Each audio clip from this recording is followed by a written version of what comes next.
Okay, so this is much easier for me to explain to you guys exactly what's going on with the form. Um, this is the customer concern form right now, so I'm just going to go through exactly what it's doing when you submit it, and then I'll show you exactly what the automation looks like. The first thing that you guys need to know is when this form is submitted, there's a tag that's automatically being added to a customer's account, which is going to allow us to distinguish between any customer that had a customer concern in 2019. So as we scroll down, you're going to go to the concern type, and this is what I recently changed. As soon as you select the concern type, you can see on here it says lead generation, which is a past incident. It's going to tag the account with lead generation, and it's going to do something within the automation once it does that. Any single one of these tags that you see are going to trigger something within the automation once the form is submitted, which is going to push the process flow.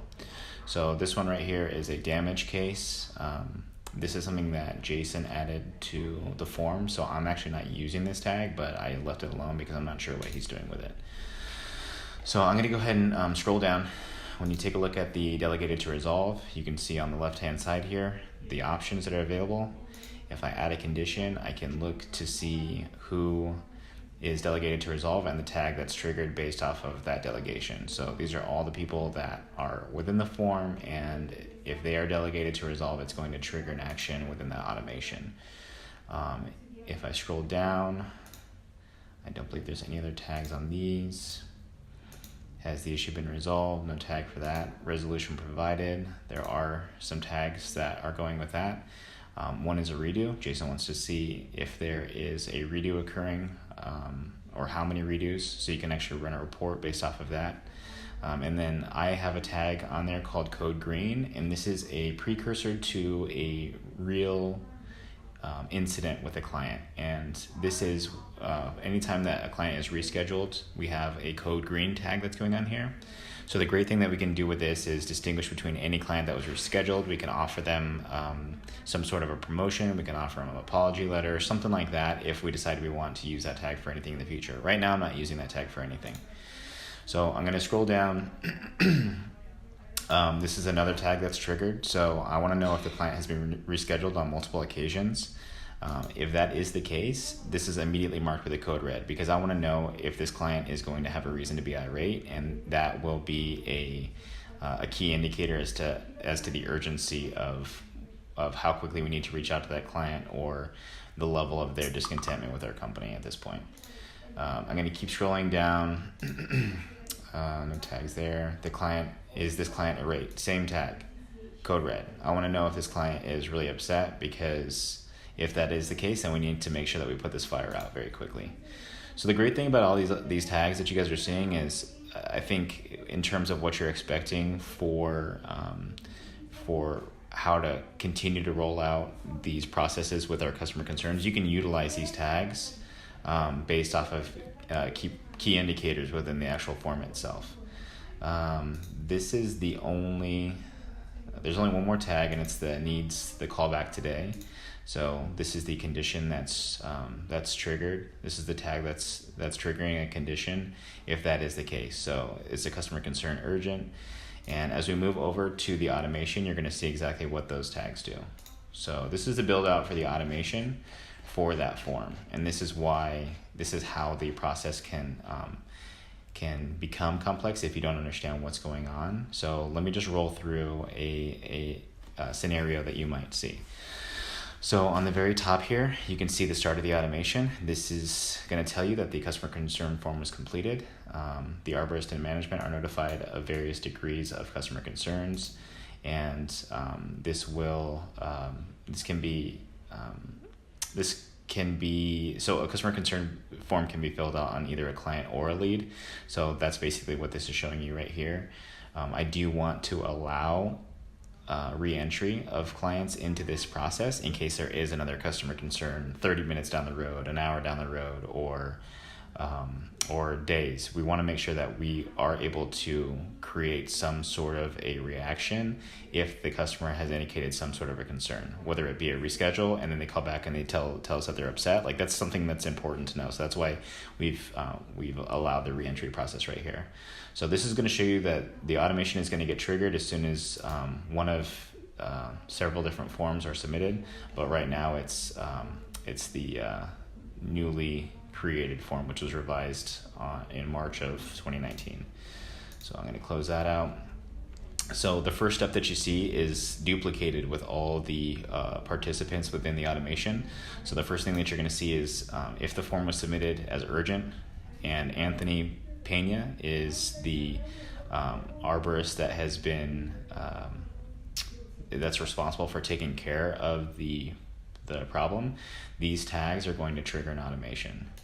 So the first thing is Anthony's going to get a text message, and it's going to say, you need to contact this client at this address ASAP. See the customer concern form on the account before calling. The client's cell phone number is this and this. So they have all the information that they need. If they need more information in terms of what the concern is, they can look at the form on the account itself. It's also going to create a to-do. You can see the to-do type is the customer concern. It's going to be due in 24 hours. The to-do body is going to give details about it. So you have a customer concern for this client at this address, so they can actually see exactly who the client is as soon as that to-do pops up. This is kind of redundant because it's actually in the My Day list. So, but regardless, it's just details regarding the concern itself. That's the end of that portion of the automation. You can see the end right there. If this is an urgent situation, so Anthony Pena's client, it's a code red, or it has Anthony, this is Al Martinez, so I actually need to change this. So because Anthony was handling some of these things at one time or another, I actually had him responsible for Al Martinez as well. So I actually have another tag for Al specifically if he's designated to resolve this. So I'm just going to go ahead and remove that from Anthony, and I'm going to save the event. So as soon as that happens, as soon as that form is submitted and the client is irate because there's a code red, I'm actually going to get a text message saying that this client is irate and this person is the one that's responsible for it. So I can get a notification. I do get notifications when there are upset clients because I want to see that coming in. And I can have this going anywhere. If we want this sent to a Slack channel, we can do that. If we want it sent to an email, we can do that. So just to distinguish between these two automations, any customer concern, the delegated party is going to get a to-do and a text message. If the client is irate, I'm currently the only one getting a text message. If we need to change that to an email to the leadership team, that's fine. If you want to change that to a Slack message, we can do that. So this is basically carried out with every single one of the arborists on that form. So if I scroll down here, this is the exact same process with any person that's on that form who's delegated to resolve an issue with a client. So you can see right here, Al was recently added to this as a production manager. He was the last one. So I've actually rolled this out even further. So Al Martinez is delegated to resolve. You can see the tag was submitted as soon as the form was completed. And Al is going to immediately get a text message. And Al is going to immediately get a to-do type. So he is getting to-dos right now with every single to-do that's created in regards to these client concerns. If there's an angry customer, then I'm also getting an urgent to-do, letting me know that Al has been assigned to a client who is irate. Again, this can go anywhere. It doesn't have to go to just me. This is going to be up to you as to how you want to add on to that automation. At the end of this automation, you can see that we're removing all these tags, because if a client needs to be put back into this system, we can review all that. So the only tag that's staying on there is the CC 2019 tag. And I'll show you, I actually just recently modified the automation because I wanted to do something additional with that. And I'm not sure if I have to get into it, but I'll show you anyways at the end of this. So the next thing that you guys want to take a look at is this other marketing, this other automation that was created. So it doesn't look like it's active right now.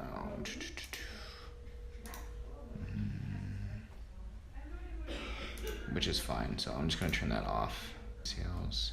So after a to-do has been completed by the responsible party, so let's just say, for example, I'm Al Martinez and I complete a to-do, which is a customer concern. This is going to trigger another automation. So, and this is on everything except for reschedules, because there's no reason to send a client a survey based off of being rescheduled. We don't want to do that, which is the code green right there. So if I take a look at this, it's going to wait a day after that to-do was closed out. It gives anybody who's closing out that to-do time to make sure that everything's polished up. So a form email actually goes out to the client, which is a customer satisfaction questionnaire, because we want to know if number one, if the to has actually been completed, but we also want to know if the client is completely satisfied with the resolution. So this is an opportunity for the client to click on a form and provide us feedback on that. Once that form has been completed, then we will actually obviously get that feedback, and there's another part of the automation which will convey a little bit of that. But just to go over this other automation, this is the customer concern follow through. So if there's any missed to-dos in regards to customer concerns, you can see that the to-do is actually past due. And the only thing that would stop this automation from occurring is if the to-do was not closed out by accident. So this is why the arborist or the field manager is actually submitting an estimate for any redos, because we want to submit a redo just like we do a sale, so that when scheduling is entering in that redo as an estimate, they're actually marking the account with this sold tag. So if a to-do is past due and it doesn't have this sold tag, then a notification is going to be sent out to, as an example, Paul, because this is Paul's customer concern. So Paul's going to get a text message letting him know you have a missed customer concern. This client needs to be contacted immediately. If you are in the process of resolving this concern, please make sure the account has been notated and the concern is closed. If the concern requires touch-up, redo service, you must submit an estimate scan form to fulfill this request, then close the to-do. So if any to-dos are open and they're related to any one of these arborists, then they're going to be getting these messages as reminders. So if you go further on down that automation, where it's more than one notification that's been sent out for a past due to do, you can see right here, this is the trigger for that. Here's the wait period, giving them an additional day. And then there's an email that's sent out that goes to Deidre and myself. And I can see that there's a customer concern that's severely past due. And the email that goes out is going to give me the name of the client, if there's an account balance pending. So we want to know if they haven't paid us or if we're waiting on money to be collected in order for that past due we want to know if we're waiting on this to do to collect a balance, which is why we have that information on there. So this is an email that goes out to Deidre and myself. What I did add on later that I'm going to actually change right now is this remove tags thing, because that will hinder that from actually going out. So I'm actually going to wait 2 days. I'm going to put a waiting period on this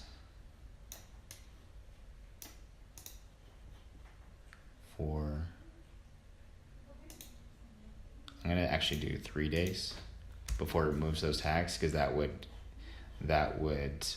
prevent that automation from going. So here's another automation right here. Customer concern has been completed. These are the to-dos that were completed. That's the trigger to the automation. I'm going to wait 4 hours before this goes out. And if it has a sold tag, which means a redo is being completed or it has been submitted, then an email is going to go out to Deidre letting us know that a customer concern has been scheduled for a touch-up or redo. It gives her all the information on that. They should be scheduled for a follow-up call once the job has been completed. So now Deidre is being notified that there is a redo that's going through, and she shouldn't call that client until the job has been completed, so she can monitor that. There's also a to-do that's created for Deidre specifically, and this is a custom to-do with the same exact information that goes on in the email. If any of these things aren't happening right now, it's specifically because these tags were not on that wait period, and they were being removed prematurely. So this would actually fix whatever was hanging up this process from occurring. So I'm going to go down. If the to-do was completed and it doesn't have the sold tag, so a redo was not submitted, a touch-up was not submitted, that means that there was some other resolution that should have been that should have taken place out there, and Deidre will get an email and a to-do that's created letting her know that the customer concern for the client has been completed. If there are no account notes for this client, you will need to speak with the arborist prior to collecting the past due balance from the client. We want to make sure that the to-do is actually done before Deidre reaches out to collect on this.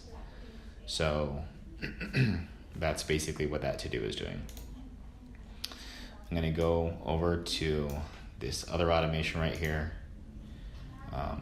I'm actually removing the customer concern tag, the original tag that was created for the client, because I have another automation that's running. And I'm going to extend this wait period to days. I'm going to go to 4 days. And then it's going to remove that tag. And this was an automation that I triggered today, and I actually replaced the customer concern tag with a new tag, 2019 customer concerns, because I'm using that old tag for another automation, which is not within this flow right here, but it doesn't impact anything that's going on right here.